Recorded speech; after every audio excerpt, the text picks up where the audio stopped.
Sean Bohnet from the University of Idaho.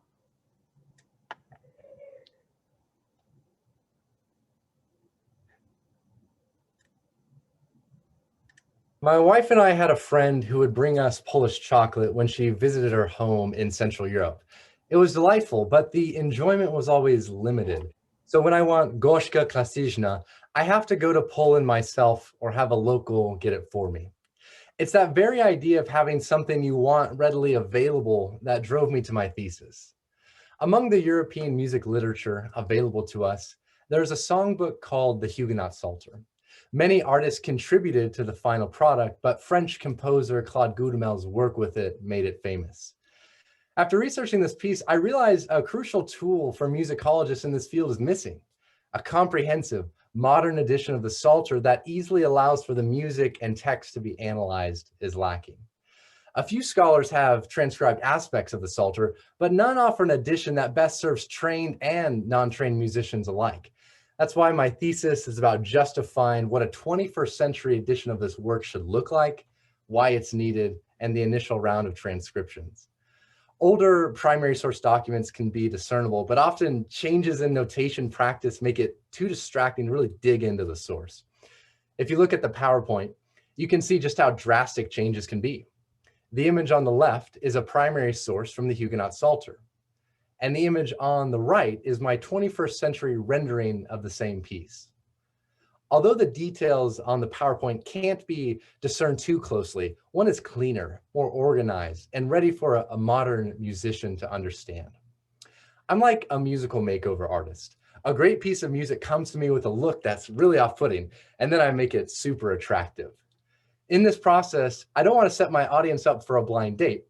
That's why I take care to explain the context in which this work was produced and show my knowledge of modern music notation and the older style in which the Huguenot Psalter was written. This helps ensure I'm being true to the source and preserving the essential content, although a lot of change is occurring. At the end of my thesis, there will still be more transcriptions to complete. However, this initial step begins to meet a need at a scholar and layman level.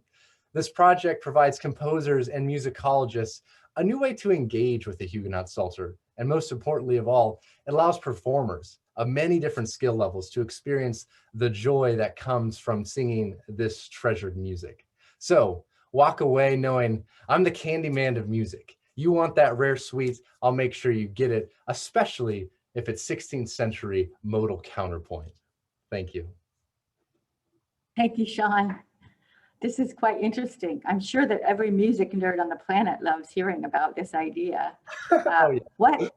You were obviously doing work for this particular piece, but what happens when you tell your friends that love music about it? How do they react?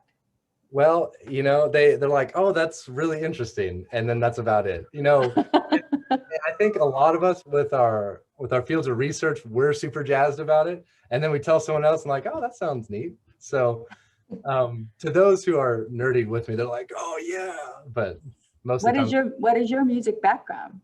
So in terms of education, like do you play an instrument? Do you sing?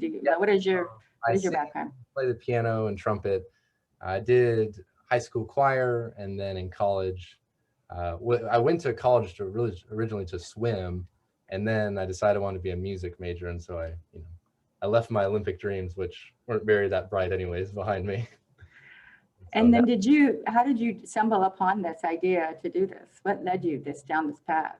Yeah, so I took a course called Modal Counterpoint, and the emphasis on it is writing in a 16th century style. So I just was really intrigued by it. And also just this music is really able to sing. So my wife and I sing it together. So there's just all these pockets of influence that let me enjoy it and actually practice it, not just let it be something that's sort of dead on the page. Great. Well, thank you, Sean. I wish you luck. Good job.